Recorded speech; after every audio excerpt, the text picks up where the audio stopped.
आगे बढ़ते हुए वह एक नदी के पास पहुंची जिसकी लहरें आग जैसी तप रही थी। एक टूटा फूटा पुल था और बीच में एक घायल अजगर पड़ा था। अजगर कांप रहा था और बोला, मुझे बचा लो, मैं एक श्रापित अभिभावक हूँ। आर्या के पास समय कम था, लेकिन उसने अपनी जड़ी बूटियां निकाली और अजगर की मरहम पट्टी की। कुछ ही समय में अजगर ठीक हो गया और उसकी चमकदार त्वचा फिर से सोने जैसी हो गई। वह एक सुंदर नागराज में बदल गया। मैं चंद्रलोक की चाबी का रक्षक था, उसने कहा। तुम्हारी करुणा ने मुझे मुक्ति दी। लो, ये दूसरी सीढ़ी है चाबी की, और जाओ। अब बारी थी तीसरी परीक्षा की। अंत में आर्या एक काले महल में पहुंच गई, जहां हवा में डर लहराता था। महल की दीवारों से डरावनी परछाइयां निकल रही थी। अचानक एक विशाल परछाई सामने आई और गरजी, तुम रुक जाओ, यहाँ से कोई वापस नहीं जा सकता।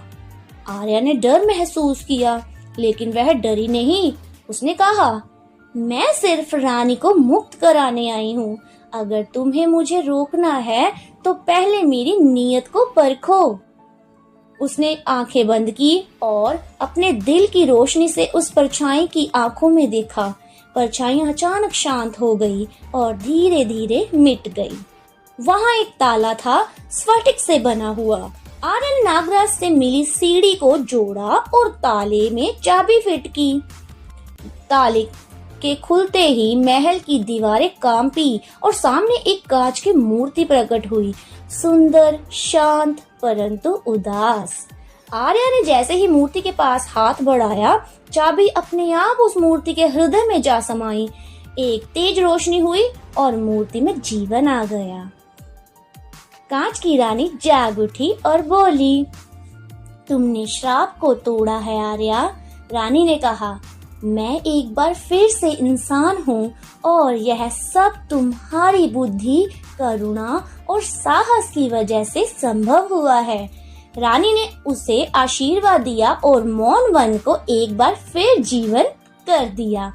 वहाँ फूल खिले, संगीत गूंजा और हर तरफ जीवन लौट आया।